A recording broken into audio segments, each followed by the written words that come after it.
안녕하세요. 반갑습니다. 성경의 여인들을 인도할 최연숙입니다. 본강좌는 성경 속 믿음의 여인들의 신앙과 삶, 도전, 그리고 그들의 삶 가운데 역사하시는 하나님의 뜻과 섭리를 찾아보고 21세기의 여성들에게 들려주는 하나님의 메시지를 함께 탐구함으로써 하나님 나라에 쓰임받는 기독 여성인에 대해 삶에 대해 조명하는 수업입니다. 이 수업을 통해 학생들에게 성경적인 교리를 바탕으로 한 균형 잡힌 기독교 여성 간의 바른 이해와 안목을 제안합니다. 구약, 신약, 성경 속 믿음의 여인들의 신앙과 삶에 대한 이해와 안목을 소개합니다. 또한 기독 여성인의 역할, 신앙적 도전과 복음적 사명에 대한 깊은 성찰과 함께 개인의 신앙과 삶에 적용하고 실천하는 방법을 제안합니다.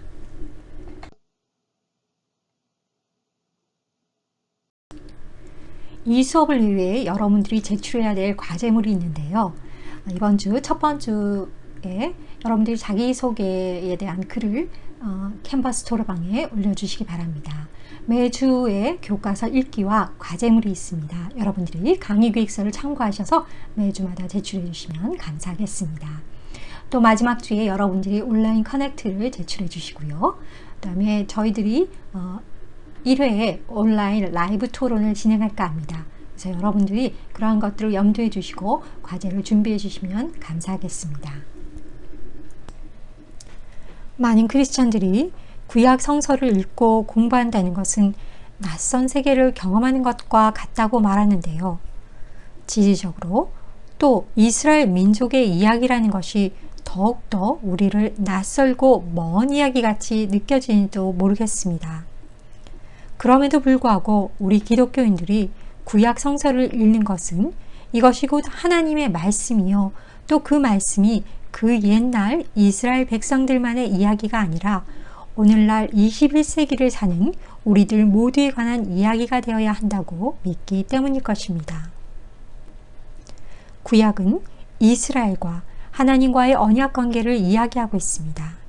하나님께서는 오직 하나님만을 경배하고 하나님께 순종하는 거룩한 백성을 창조하기 위하여 이 민족과 언약을 맺으셨고 하나님께서는 모든 민족에게 축복해 줄 수단으로서 이 백성을 세우셨다고 창세기 12장 2절에서 3절은 기록하고 있습니다.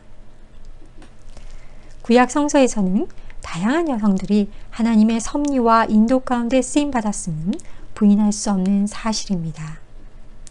구약 성서 본문에는 여성들의 중요성이 부각되지 않고 있는 경우라도 실제로 여인들의 역할이나 중요성이 남자를 능가하는 경우가 많습니다.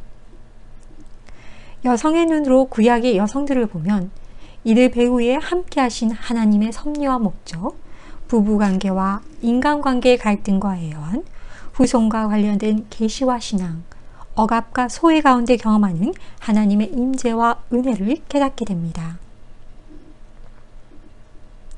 하갈과 리브와 마노아의 아내를 통해서 우리는 구약의 여성이 단순히 자녀를 낳아 기른 존재가 아니라 하나님의 계시를 수납한 전달자로서 하나님의 섭리와 약속을 받았음을 볼 수 있습니다. 또한 룻과 한나, 아비가일의 이야기를 통해서 하나님의 지혜와 사랑으로 가정과 민족을 세운 여인들을 만날 수 있습니다. 또한 야엘, 에스더, 아벨의 여인을 통해서 우리는 전쟁에 처한 민족과 나라를 위해 헌신한 여인들을 만날 수 있습니다. 이와 같이 구약은 이스라엘을 이끌어가기 위해 하나님께서 택하신 여성들 뿐만 아니라 이름이 밝혀지지 않는 여성들이 이스라엘의 전 역사에 걸쳐서 권위적인 자격을 가지고 일을 하였다는 것을 그때마다 밝혀주고 또한 보여주고 있음을 우리는 알 수 있습니다. 이것은 21세기를 살아가는 우리들에게도 똑같은 도전과 의미를 주는 것이라고 생각합니다. 자, 그러면 오늘 저와 함께 하나님의 역사에 아름답게 쓰임받은 믿음의 여성들을 만나러 떠나볼까요?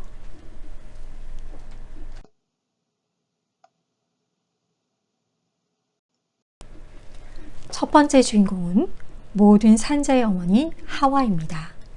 창세기 1장 26절에서 28절 말씀입니다. 하나님이 이르시되 우리의 형상을 따라 우리의 모양대로 우리가 사람을 만들고 그들로 바다의 물고기와 하늘의 새와 가축과 온 땅과 땅에 기는 모든 것을 다스리게 하자 하시고 하나님이 자기 형상 곧 하나님의 형상대로 사람을 창조하시되 남자와 여자를 창조하시고 하나님이 그들에게 복을 주시며 하나님이 그들에게 이르시되 생육하고 번성하여 땅에 충만하라. 땅을 정복하라. 바다의 물고기와 하늘의 새와 땅에 움직이는 모든 생물을 다스리라 하시니라.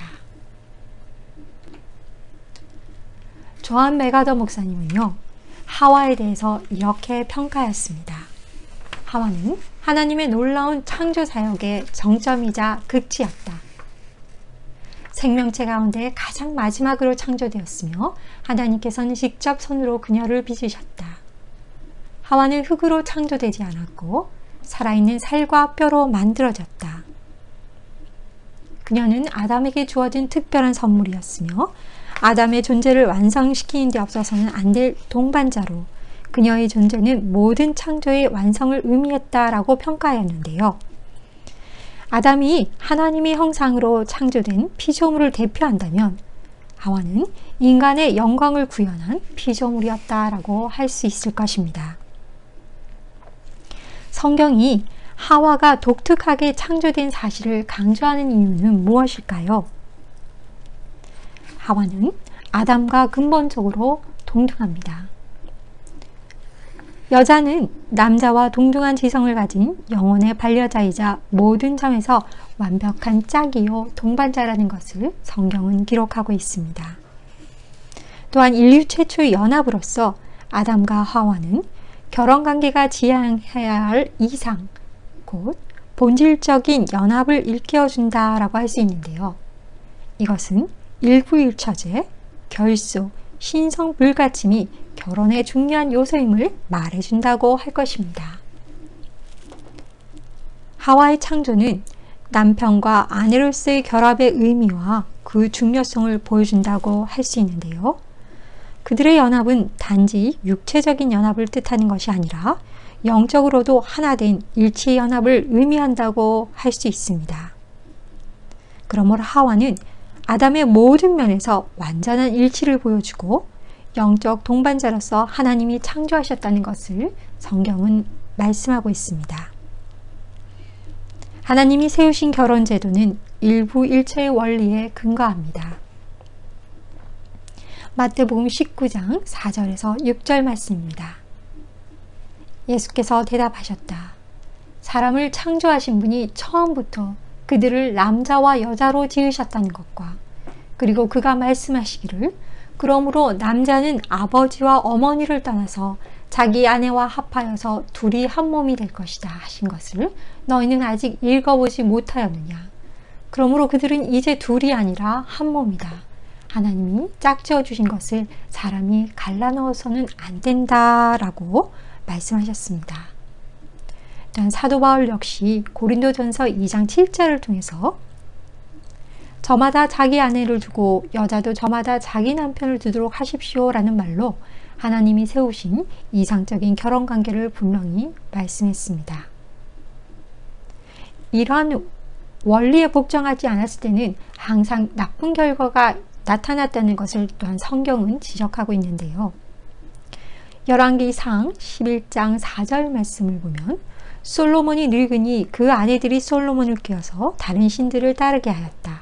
그래서 솔로몬은 자기의 주 하나님께 그의 아버지 다윗만큼은 완전하지 못하였다라고 기록하고 있는데요. 바로 이것은 솔로몬의 무절제한 결혼 생활이 그를 파멸로 이끌었고 또한 이스라엘 왕국을 둘로 분열시켰다는 것을 성경은 분명히 말씀하고 있습니다. 또한 한몸이라는 일부 일처 원리를 어기고 하갈을 첩으로 맞이한 아브라함의 경우도 예외는 아니었다고 할 수 있습니다. 하나님이 아담의 갈비뼈 하나를 치해 하와를 만드신 의도를 좀 더 깊이 묵상해 보도록 할까요? 아담의 갈비뼈로 하와를 만드신 것이 여성이 남성에게 종속되었다는 근거일까요? 아니면 남성과 여성 사이에 친밀감과 깊이 사랑하는 하나님의 뜻을 담고 있는 것일까요? 대부분의 남성은 여자가 남자의 갈비뼈를 취해 만들어졌기 때문에 남성에게 종속된 것이라고 생각합니다. 정말 그럴까요? 아담을 만드신 하나님이 하와는 따로 만드실 수 없었을까요? 성경학자들에 의하면 아담을 깊이 잠들게 했다는 것은 거의 죽은 것이나 다름없는 상태로 만든 것이었다고 합니다. 자, 그렇다면 하나님이 하와를 창조하신 일은 아담의 자유의지를 사용하지 않은 것이고 아담과 상의하거나 양해를 구하지 않고 단독으로 하신 일인 것을 성경은 기록하고 있습니다. 여기에 대해서 성 빅토르 위거는요, 하나님은 여자가 남자를 지배하지 않도록 하기 위해서 남자의 머리로부터 창조하지 않았고 남자의 종이 되지 않도록 하기 위해서 그의 발로부터 창조하지 않았으며 여자가 남자의 동료로서 그의 옆에 서게 하기 위해서 남자의 옆구리로부터 창조했다라고 말했습니다.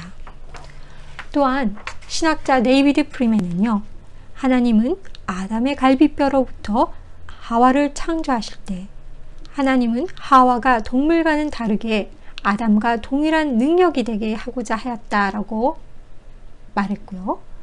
또한 신학자 메리언 탐슨은요, 하나님께서 남자로부터 여자를 만드신 것은 모든 피조물 가운데 오직 여자만이 남자에게 합당한 짝임을 알리기 위함이었다라고 이야기하였습니다. 조한 메가더 목사님은요, 하와가 창조된 방식은 남편과 아내의 관계가 얼마나 깊고 의미심장한 것인지를 보여준다. 남편과 아내의 관계는 단지 육체의 합일이 아니라 마음과 영혼의 합일까지 나아간다. 하와는 모든 점에서 아담과 완전한 조화를 이룬 것으로 하나님은 하와를 아담의 이상적인 동반자로 만드셨다라고 이야기했습니다. 또한 여기에 강우숙 박사님은 하나님이 아담의 갈비뼈 하나를 취해 하와를 만들어 아담에게 데리고 오신 이유가 아담이 하와를 보자마자 첫눈에 반해서 이는 내 뼈 중의 뼈요 살 중의 살이다 라고 토해낸 탄성에 담겨 있다. 이 고백 안에는 자신의 것을 취해 창조된 하와를 향한 친밀감이 담겨 있으며 한 몸이라는 의미와 함께 자신의 몸처럼 사랑하겠노라 라는 헌신의 고백이 담겨 있다. 하나님이 하와를 아담의 갈비뼈로 취해 만드신 것이 여자가 남자에게 종속됐다는 의미라기보다는 아담과 하와가 첫눈에 반할 만큼 서로를 친밀하게 자기 몸처럼 사랑하라고 배려하신 하나님의 깊은 뜻이다. 또한 여자가 남자 몸의 일부로 창조되었으며 모든 남자가 여자로 말미암아 태어나는 것이므로 모든 것이 하나님께서 났음을 확인해주는 말씀이다 라고 이야기했습니다.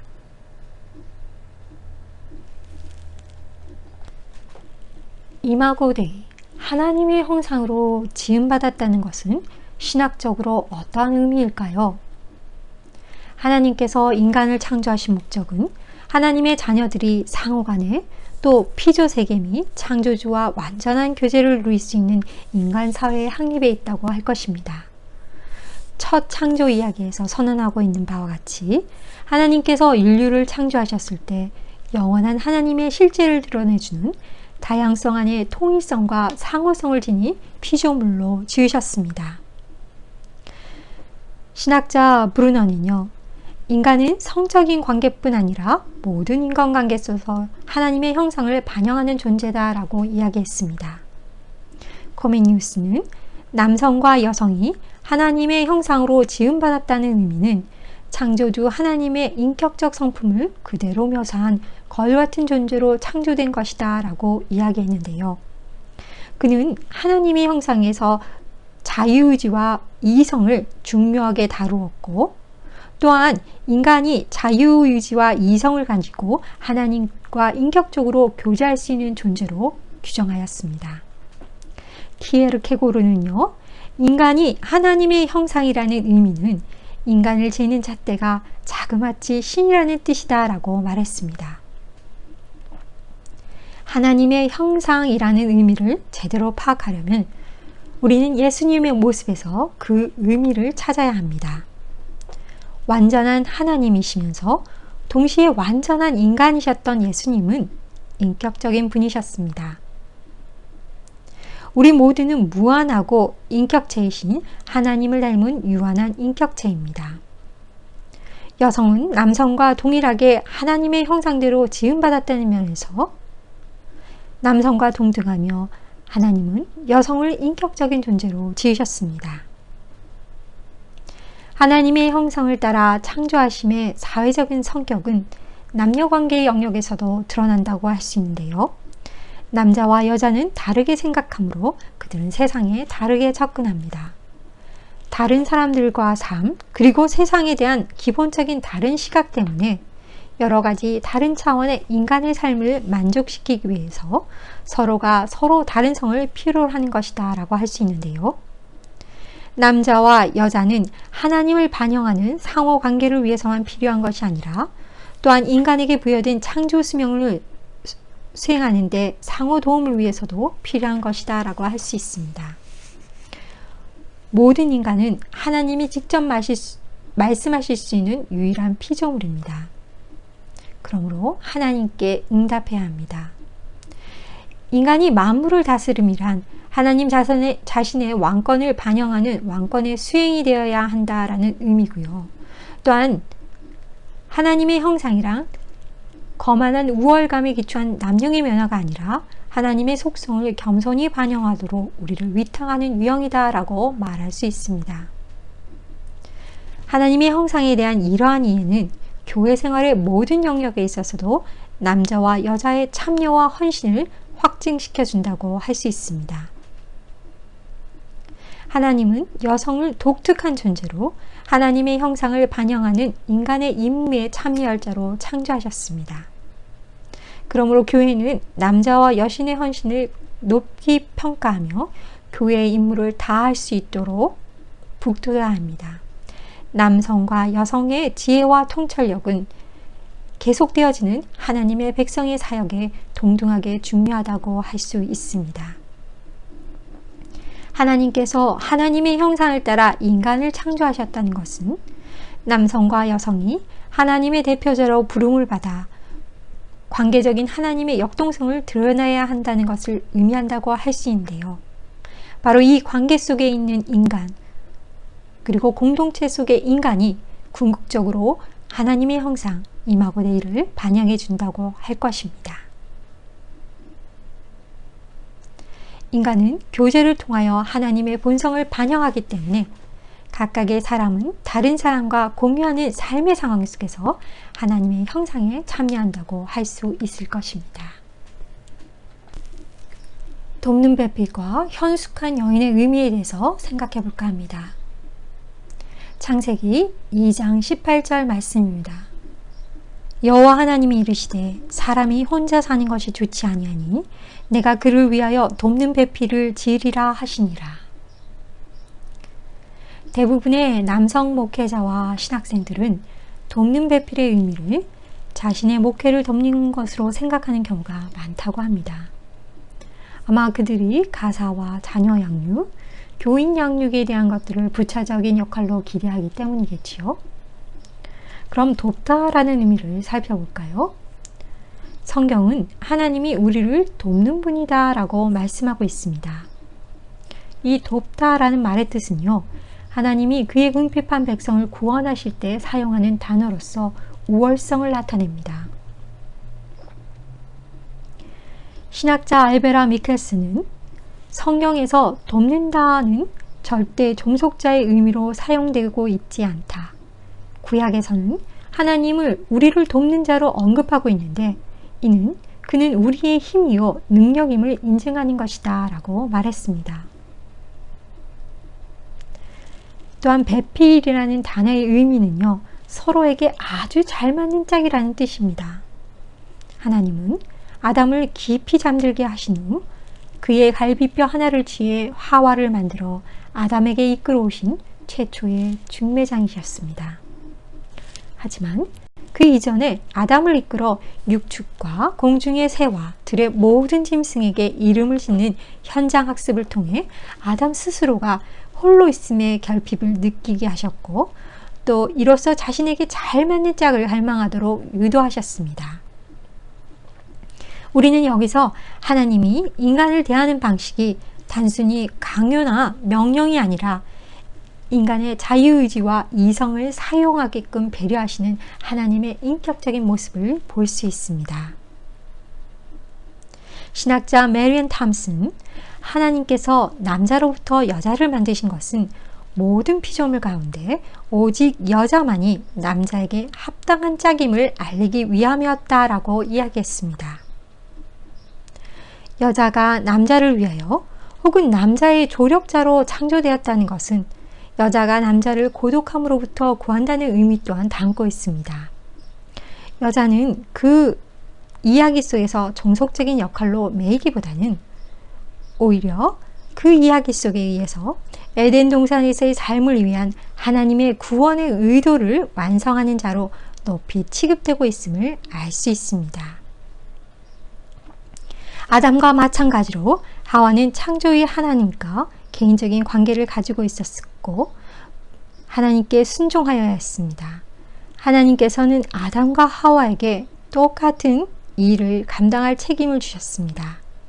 자신에게 주어진 독특한 방법으로 하와는 땅에 충만하고 땅을 정복하는 일을 도와야 했고, 또한 하와는 아담과 특별한 관계였습니다. 그녀는 남편의 삶을 나누었고 또 남편의 삶을 완성시켜주는 존재인 것입니다. 그녀의 신체 구조는 그와 조화를 이루도록 만들어졌고 번성하라는 하나님의 명령을 함께 수행할 수 있는 세상의 유일한 존재로 지어졌음을 우리는 알 수 있습니다. 창세기 2장 24절 말씀입니다. 이러므로 남자가 부모를 떠나 그의 아내와 합하여 둘이 한 몸을 이룰지로다. 하나님이 인간을 창조하실 때 그냥 인간을 창조했다고 말씀하지 않고 남자와 여자를 따로 언급했다는 것은 남녀가 하나가 되어야 비로소 하나님의 형상을 따라 창조된 인간 자체가 된다는 의미로서 남자와 여자의 동등성을 의도적으로 드러내신 것이다 라고 할 수 있습니다. 돕는 배필을 얻으려면 먼저 남자가 부모를 떠나야 합니다. 이는 부모를 떠난다는 것이 초점이 아니라 남편과 아내가 연합하여 한 몸이 되기 위해 부모를 떠나는 것으로 해석되어야 합니다. 또한 배필로 맞이한 아내와 온전히 연합하여 하나가 되라는 뜻입니다. 바로 이것이 곧 결혼의 출발이요 목적이라고 할 수 있겠지요. 강옥숙 박사님은 돕는 배필이란 자신에게 꼭 맞는 짝을 허락하신 하나님의 은총에 감사하며 나를 위한 너요 너를 위한 나라는 깊은 사랑의 고백으로 서로에게 화답하는 것이다 라고 말했습니다. 기겐카제는 하와는 아담과 마찬가지로 하나님의 창조 계획의 일부였다. 그녀는 아담 없이 제 역할을 수행할 수 없었고 아담도 그녀 없이는 아무것도 할 수 없었다. 아담과 하와는 남편과 아내로서 새로운 핵, 즉 한 부부를 형성했고 이 부부는 그 자체의 인격에 의해서 특정지어졌다. 그것은 두 개인의 합이 아니었고 그 자체로 새로운 본질을 지니고 있었다. 결혼한 배우자는 완전한 조화 속에서 함께 살아야 한다는 것이 하나님의 계획이며 그들은 서로에게 편안함을 느끼며 상호간의 사랑과 존경으로 하나가 되어야 한다라고 말했는데요. 바로 돕는 배필이라는 의미는 인격적인 관계 속에서 신뢰와 존경을 바탕으로 친밀함을 경험하고 서로를 사랑하며 한 몸으로 연합하는 것이라고 할 수 있고 바로 이것이 곧 하나님께서 인간을 창조하신 목적이라고 할 수 있을 것입니다.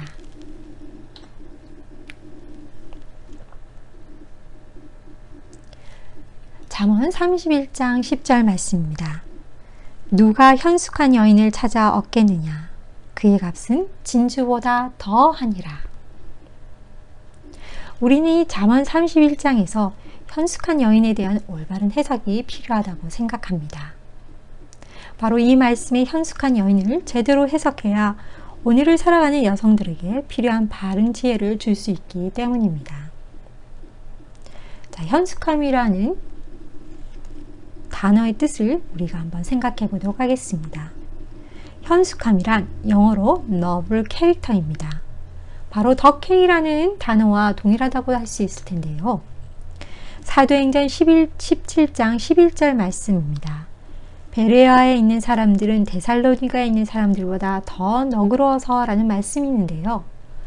이 너그러움이란 단어도 또한 현숙함이란 단어와 동일하게 쓰인 것이고, 이 단어의 히브리어 하일의 기본적인 뜻은 힘과 능력을 나타냅니다. 단 그의 파생적인 뜻은 부유함, 유능함, 롱기를 지니고 있습니다. 우리가 잠언 31장을 볼 것 같으면 잠언 31장에 소개된 남편은요, 아내를 신뢰하고 또한 아내 덕분에 성문에 앉아서 유명하게 되고 또 아내를 칭찬하는 약간 팔불출 같은 남자로 묘사되고 있는 반면에 그의 아내는 주도권을 잡은 드센 여인이거나 슈퍼우먼으로 묘사하고 있는 것을 볼 수 있는데요. 이에 대해서 강호숙 박사님은 이러한 의문을 제시했습니다. 현숙한 여인은 남편에게 순종하는 좋은 아내요. 자녀에게 현명한 어머니 정도가 아니라 남편과 자녀를 먹여 살리는 능력을 갖춘 슈퍼우먼처럼 보인다.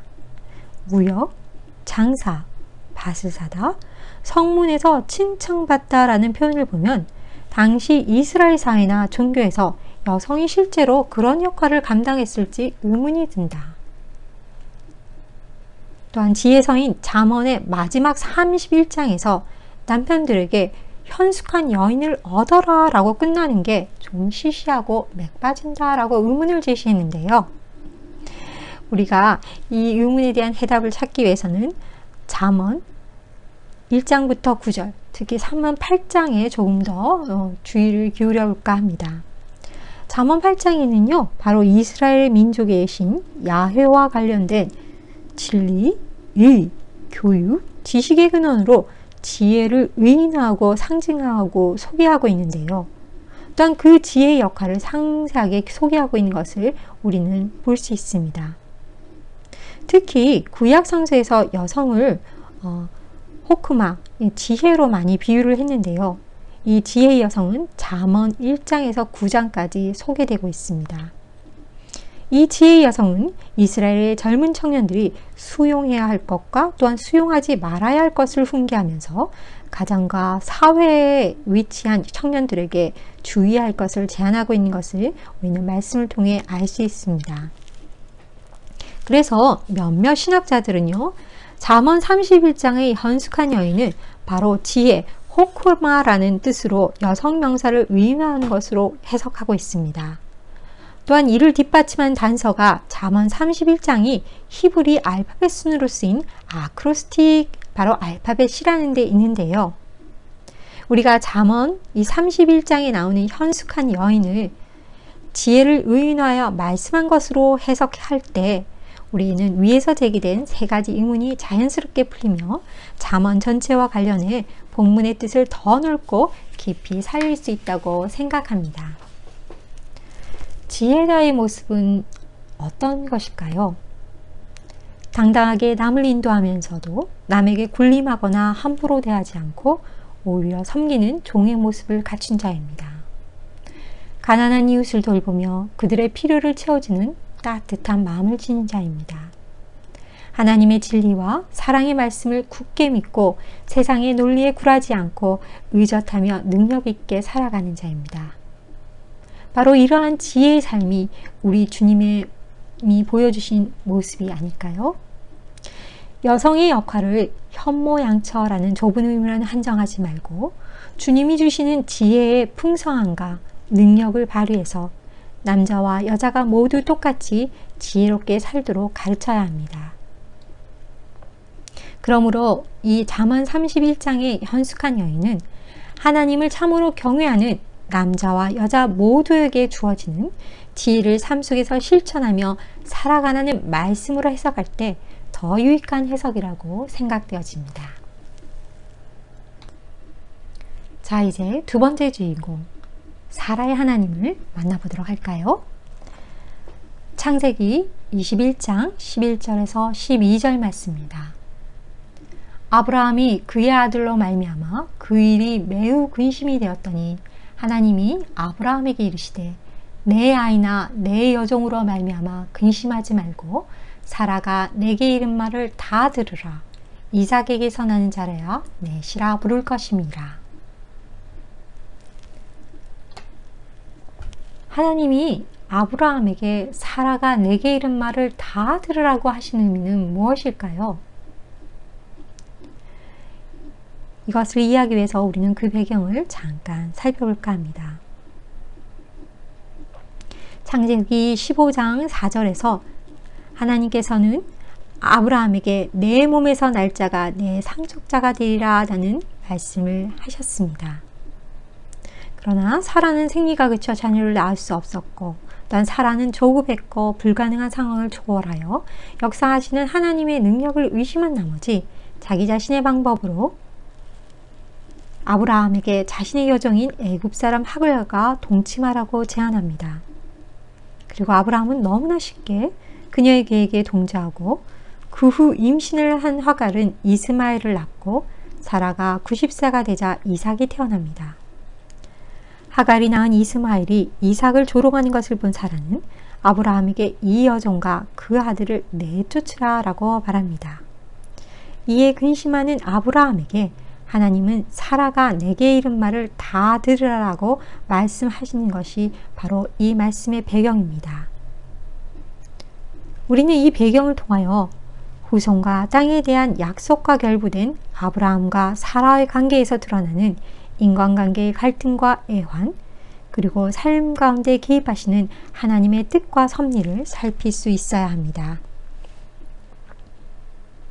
창세기 21장에서 하나님께서 아내 사라의 말을 다 들으라고 말씀하시는데 우리가 이 말씀에 끌리는 이유는 아브라함의 하나님만 아니라 사라의 하나님도 보여주고 있기 때문일 것입니다. 우리는 아브라함뿐만 아니라 사라의 하나님도 알아야 합니다. 바로 아브라함뿐 아니라 사라를 살펴봐야 하는 이유가 이런 부분에 있다고 할 것입니다. 우리가 믿는 하나님이 족장 아브라함의 하나님이시며 아브라함이 남성이라서 무조건 아브라함과 언약을 맺고 뜻을 펼쳐나가신 것이 아니라는 것을 말씀이 보여주고 있고 또한 하나님의 약속과 섭리에 민첩하고 신실한 여성이라면 오히려 그녀를 하나님의 언약을 이루는 리더로 세우신다는 것을 깨닫게 해주기 때문입니다. 우리가 믿는 하나님은 하나님의 언약에 신실했던 아내 사라의 편에도 계시는 분이셨다는 것을 우리는 이 말씀을 통해 깨달을 수 있습니다. 함무라비 법전에는 이런 기록이 있습니다. 만약 아내가 자기 남편에게 한 여종을 주어서 아기를 낳았는데 그 하녀가 아기를 낳은 것을 빌미로 자신을 여주인과 동등시하면 여주인은 그 하녀를 돈을 받고 팔지 말고 다시 노예로 환원시켜 계집종의 하나로 여길지니라 라는 기록이 있습니다.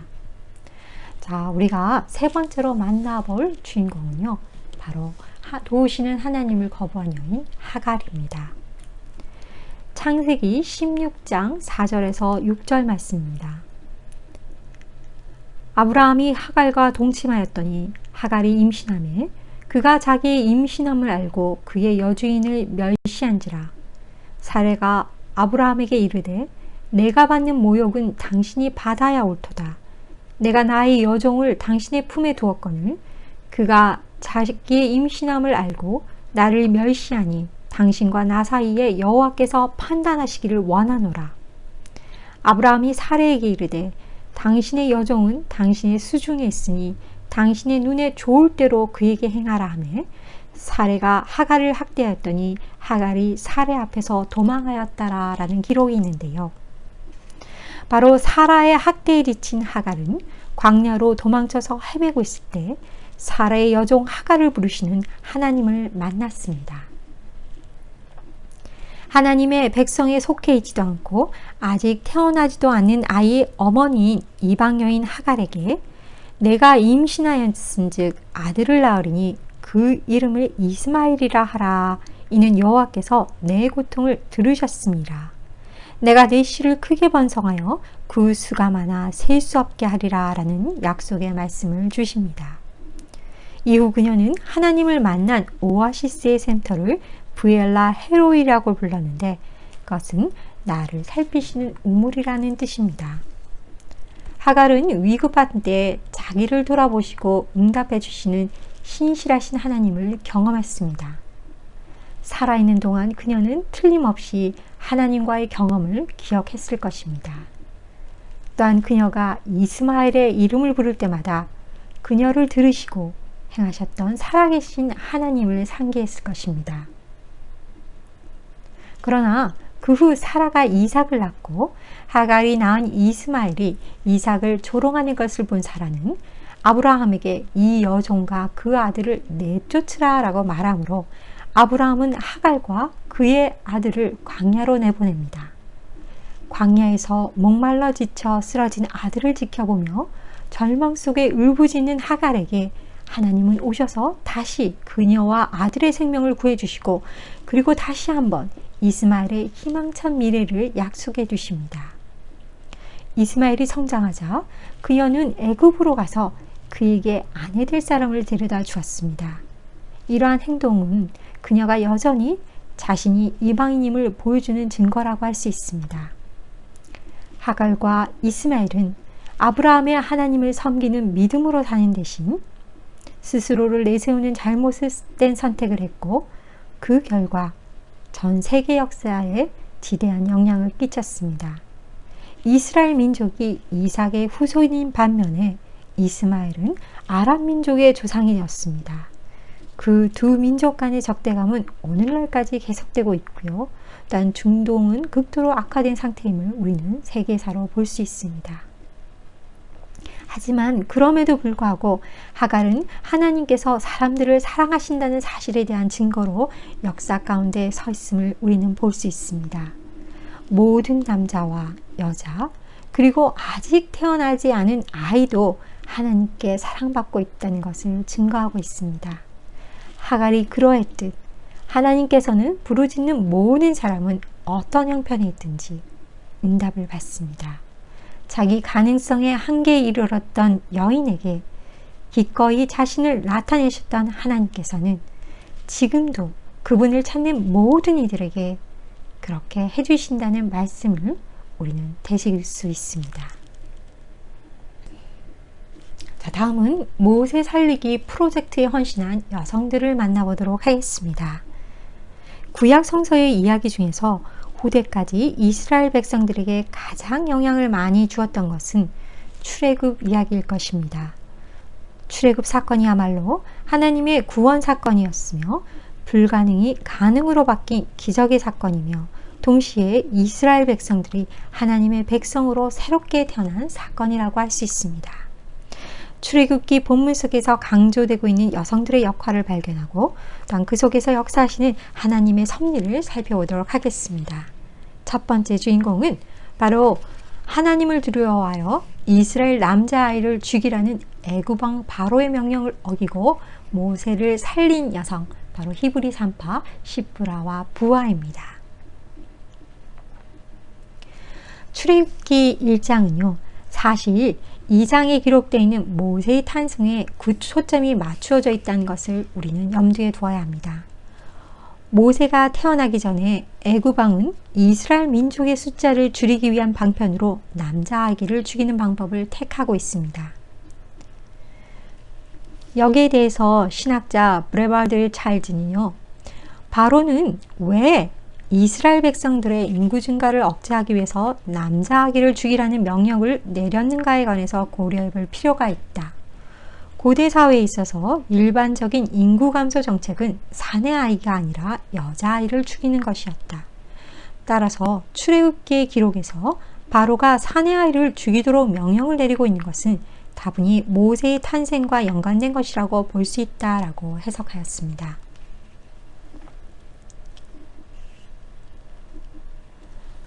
히브리 사내 아이들을 살리기 위해서 하나님께서 사용하신 사람들은 바로 하나님을 두려워하는 여성들인 히브리 산파들이었습니다. 바로의 명령을 허사가 되게 하고 또한 바로를 속이는 일을 맡은 사람들이 다름 아닌 여성들, 바로 이들이 성서 본문의 흐름을 주도하고 있고 하나님의 계획에 있어서 주도적인 역할을 하고 있다는 것을 우리는 말씀을 통해 알 수 있습니다. 그들은 하나님을 두려워한 사람들 중에 하나가 아니라 하나님을 진정으로 두려워하여 그들의 목숨까지도 내건 히브리 여성들이었던 것입니다.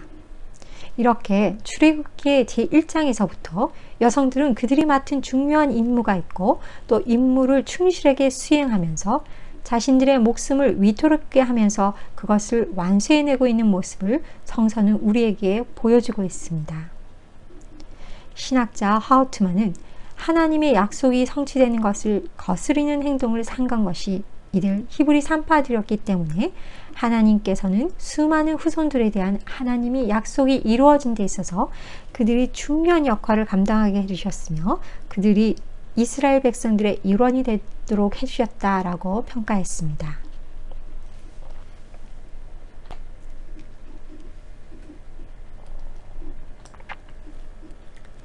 다음 주인공은 모세의 어머니 요게벳입니다. 출애굽기 2장 1절에서 3절 말씀입니다.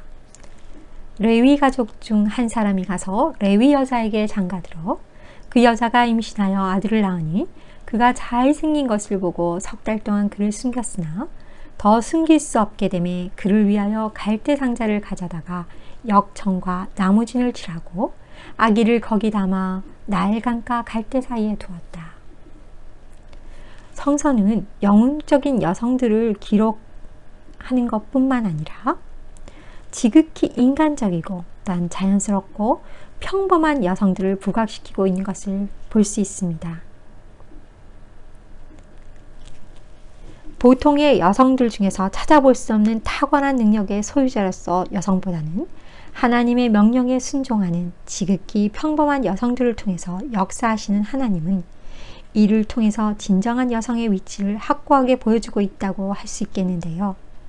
그러므로 우리가 모세의 어머니의 행동을 영웅적이고 특별한 행위로서 이해하고 이 속에서 하나님의 역사를 발견하면 이것은 오히려 이 본문의 강조점을 놓치는 것이라고 할 수 있을 것입니다. 우리는 하나님께서 지극히 인간적이고 또한 자연스럽고 평범한 어머니로서의 역할을 통해서 여성의 중요성을 보여주고 있음을 우리는 기록을 통해서 알 수 있는데요. 왜 모세의 어머니는 히브리 사내 아이들이 죽임을 당하는 장소인 하수에 모세를 띄워놓았을까요? 바로의 명령에 복종하는 애굽 사람들은 너도 나도 히브리 사내 아이를 보면 하수에 던져놓는 일이 자주 일어났을 것으로 가정해 본다면 하수는 자신의 아기를 띄워넣기에는 너무나 위험한 것이 아니었을까요? 모세 어머니가 어떤 의도로 그의 아들을 하수에 띄워넣기로 했는지에 관해서 성서는 우리에게 아무런 단서도 제공해 주지 않습니다. 그러므로 성서 해석자들은 이 부분에 관해서 나름대로 추측을 해볼 수밖에 없는데요. 그 중에 하나는 히브리 사내 아이들을 던져놓을 것으로 지정된 곳이 나일강이기 때문에 오히려 나일강 자체는 안전한 장소이며 애굽 사람들이 다른 것은 다 살펴본다고 해도 나일강은 살펴본 일이 없을 것이라는 생각에서 그것에 모세를 놓아둔 것이라고 보는 견해도 있습니다. 또 어머니는 모세를 하수에 그저 놓아두려는 것이 아니었고 갈대 사이에 두어서 더 이상 떠내려가지 못하도록 하고 누나를 시켜 지켜보도록 하면서 때가 되면 먹을 것을 주는 식으로 모세를 갈 상자 속에서 계속 양육하려고 했다는 주장도 있습니다. 또한 모든 아이들이 죽임을 당하는 장소가 하수이기 때문에 정작 그 하수에 살아있는 아기는 있을 수가 없다는 생각을 하면 오히려 그 하수 위에 띄워놓는 것이 가장 안전할 수 있다는 데 착안한 것으로 볼 수 있습니다. 혹은 모세의 어머니는 바로의 명령을 무조건 거부할 수는 없었기 때문에 그 명령을 그대로 따르지는 않았지만 일단 아기를 하수에 넣은 것으로 명령에 순종한 것으로 보일 수 있다는 주장도 제기될 수 있습니다. 그런데 이러한 다양한 이유들 중에서 모세가 강물 위에 갈대 상조 속에 떠 있게 되는데 정작 모세 아버지의 역할에 대해서는 성서가 침묵하고 있다는 사실을 우리는 주목할 필요가 있습니다. 모세의 아버지는 어떤 일을 수행했는지 성서는 기록하고 있지 않은데요. 다만 2장 1절에 따르면 레위 족속 중에 한 사람이 레위 여자에게 장가를 들었다고 기록되어 있는데 모세의 아버지인 이 레위 남자는 이후 성서 본문에 한 차례도 기록되지 않고 있음을 알 수 있습니다. 아들을 낳은 후 그의 준수함을 보고 석 달 동안 숨겨서 키운 사람은 모세의 어머니였습니다. 또한 모세를 갈상자에 숨겨서 하숫과 갈대 사이에 둔 것도 그녀 바로 요게벳이었습니다. 아들의 생명을 구하는 일에 무심할 수 있는 아버지는 없을 것입니다. 그러나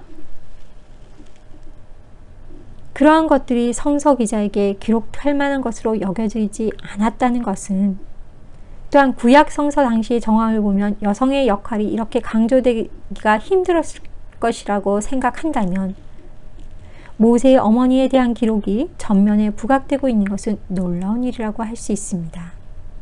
아니 어쩌면 구약 성서는 원래부터 여성의 역할을 강조하고 있었는지도 모릅니다.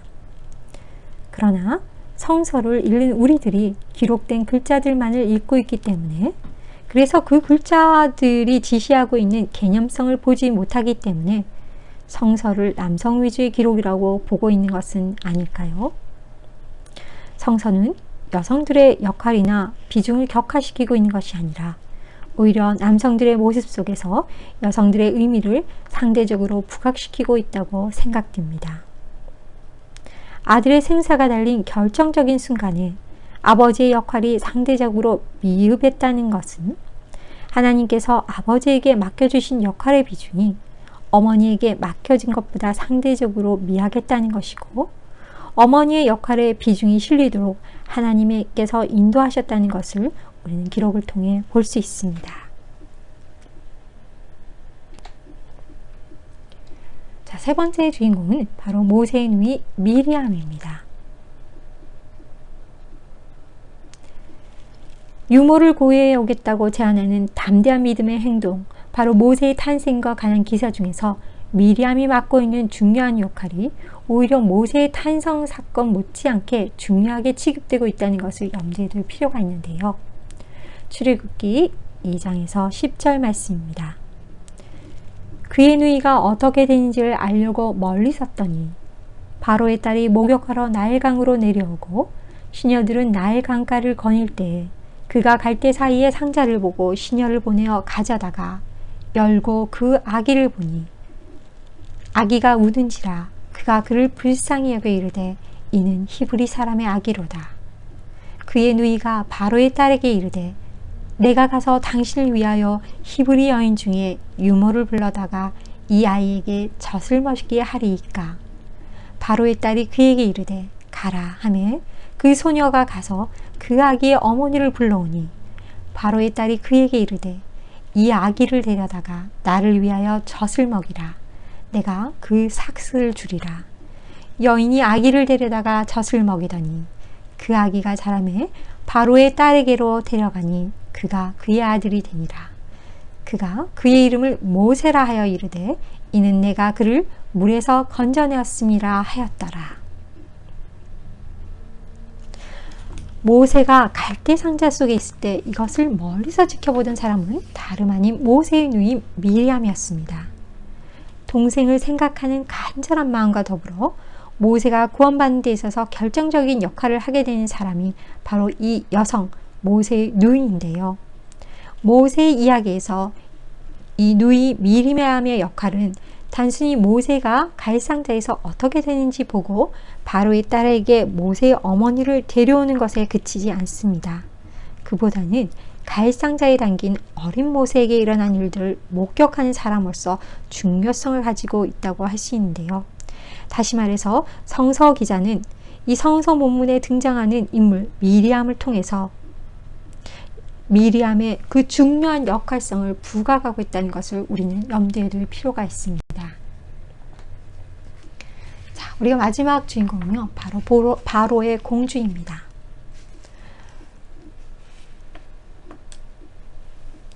결국 다른 사람도 아니고 사내 아이를 죽이라는 명령을 내린 장본인인 바로의 딸에 의해서 모세의 갈상자는 발견이 되고 그 상자는 그녀의 시녀들에 의해서 건져 올려집니다. 이렇게 절박한 상황에서 다른 사람도 아닌 바로의 딸이 모세의 상자를 발견하게 되는 것은 마치 원수를 외나무 다리에서 만난 것과 다름없는 상황이겠지요. 그런데 모세의 울음소리를 듣고 바로의 딸은 불쌍히 여기는 마음이 생겼다고 성서는 기록하고 있습니다. 또한 모세는 바로의 딸에게 유모를 불러와도 될지를 물어보고 승낙이 떨어지자 정작 불려온 것은 다름 아닌 모세의 어머니 요깶의 쥐였습니다. 이는 마치 모세의 엄마 요깶부터 히브리 산파, 미리암, 바로의 공주를 거쳐서 다시 요깶의 품에 안기기까지 여성들이 마치 바통 터치하는 것처럼 보여지고 있는데요. 또한 바로의 딸은 모세의 어머니에게 모세를 젖먹이도록 하고 거기에 드는 비용을 다 지불하겠다고 약속하고 있습니다. 모세는 생후 석 달이 되어서부터 벌써 자신의 양육비를 손수 벌고 있는 셈이 된 것인데요. 이렇게 하여 모세는 어머니에 의해서 양육되어지고 일정한 나이가 돼서 궁중에 들어가게 됩니다. 이 모든 과정 중에서 중요한 역할은 모두 여성에게 할당되어 있는데요. 마치 그 당시에는 이러한 일들을 맡을 만한 남성들이 없기라도 했던 것처럼 성서는 온통 여성들만의 모습을 그리고 있고 결국 모세가 목숨을 건지게 된 것은 이 여성들의 역할에 의해서 가능하게 됐음을 성서는 분명하게 기록하고 있습니다. 히브리 사내 아이를 죽이라는 바로의 명령은 이 여성들에 의해서 철저하게 무력화되고 있는 것을 볼 수 있습니다. 죽음의 물인 하수에 떠 있으면서 원수나 다름없는 바로의 딸을 만나게 되어 죽음의 가능성에 직면한 모세를 구원해 준 것은 모세의 어머니와 누이 그리고 바로의 딸과 시녀들이었습니다. 물론 모세의 탄생 이전의 상황과 연관지어서 본다면 그 히브리 산파들도 중요한 역할을 했다고 볼 수 있습니다. 신학자 빌리스는요, 출애굽기의 서두에 나오는 모세의 탄생과 목숨을 건지는 이야기에서 5명의 여성들이 하나님께 쓰임을 받고 있다고 말했고 2명의 히브리 산파들, 모세의 어머니, 그리고 누이, 바로의 딸, 이들은 모두 여성들이었고 그들이 자신들에게 맡겨진 사명을 잘 감당함으로 인해서 목숨을 건지게 되었다라고 말했습니다. 더구나 죽음을 눈앞에 둔 절박한 상황이 이제는 모세가 어머니의 품에서 자신의 집에서 양육비까지 벌어가면서 자라게 되는 축복된 상황으로 바뀌고 있음을 볼 수 있습니다. 우리는 이렇게 최악의 상황이 최상의 상황으로 바뀌게 되는 하나님의 역사를 이 본문에서 읽어볼 수 있습니다. 그리고 그러한 일에 있어서 중요한 임무를 수행하도록 부림받은 사람들이 다름 아닌 여성들임을 알 수 있습니다. 실제로 이스라엘 백성들을 애굽에서 인도해내는 일을 감당했던 사람은 모세와 아론이며 이들은 남성들입니다. 그러나 특히 모세를 죽음의 한가운데서 건져내고 생명을 연장할 수 있도록 환경을 제공해 준 것은 여성들이었습니다. 구약 성서에서 가장 중요한 이야기 중에 하나인 모세의 탄생 이야기는 여성부터 시작하고 있으며 이들이 사건의 진행을 좌우하고 있고 그 당시에 바로의 억압에 항거하고 용기 있게 행동했던 이들 여성들이 없었다면 이스라엘 백성들을 애굽에서 해방시킨 위대한 지도자 모세도 없었을 것입니다. 성서는 여성들도 남성들과 같이 중요하다고 기록하고 있지는 않지만 여성들이 감당한 사명의 중요성을 성서를 읽는 독자들이 발견하도록 이끌어주고 있음을 볼 수 있습니다. 출애굽기 2장 2절에서 그 여자가 임신하여 아들을 낳으니 그가 잘생긴 것을 보고 석 달 동안 그를 섬겼으나 바로 모세의 어머니 요게벳은 애굽의 바로왕으로부터 이스라엘 민족을 구원하려는 하나님의 뜻과 비전을 직관적으로 깨달았음을 보여주고 있습니다. 이러한 여성들의 영적인 민첩함과 측은지심, 그리고 죽음을 각오한 헌신을 사용함으로써 그들의 배후에서 모세를 지켜내고 세우시는 하나님의 놀라운 섭리를 볼 수 있습니다. 이스라엘을 애굽에서 해방시킬 민족의 지도자 모세를 살리기 위한 하나님의 프로젝트를 영민하게 알아차리고 목숨을 걸고 행동한 여성들의 믿음은 이 시대의 남성들보다 그 시대의 남성들보다 주체적이고 독립적이며 헌신적이었다는 것을 성서는 분명히 기록하고 있습니다. 오늘 우리는 여성의 눈으로 구약 성경 읽기 첫 번째 시간으로 믿음의 여인들과의 만남의 시간을 가졌습니다. 모든 산자의 어머니이며 아담과 동등한 완전한 인격체로서 창조된 하와를 통해 하나님의 창조의 섭리와 질서를 살펴보았고요. 후손과 땅에 대한 약속과 결부된 아브라함과 사라의 관계에서 드러나는 인간관계의 갈등과 애환, 삶, 그리고 그 가운데 개입하시는 하나님의 뜻과 섭리를 살필 수 있었습니다. 하갈이 그러했듯 하나님께서는 부르짖는 모든 사람은 어떤 형편에 있든지 응답을 하신다는 분임을 기억할 수 있습니다. 자기 가능성의 한계에 이르렀던 여인에게 기꺼이 자신을 나타내셨던 하나님께서는 지금도 그분을 찾는 모든 이들에게 그렇게 해주신다는 말씀을 되새기게 됩니다. 모세 살리기에 헌신한 여성들인 히브리 산파 시브랴와 보아, 모세의 어머니 요게벳, 모세의 누이 미리암과 바로의 공주를 통해 이스라엘을 애굽에서 해방시킬 민족의 지도자 모세를 살리기 위한 하나님의 프로젝트를 영민하게 알아차리고 목숨을 걸고 행동한 여성들의 믿음은 그 시대의 남성들보다 주체적이고 독립적이며 헌신적이었음을 알 수 있습니다. 하나님은 깊은 영성과 신실한 믿음을 유지하기 위해 기도하며 하나님의 음성을 듣고자 경건한 삶을 사는데 힘쓰고 준비하고 도전하는 여성을 통해서 그분의 뜻을 이루시는 분임을 늘 기억하는 한 주간이 되시길 바랍니다. 감사합니다.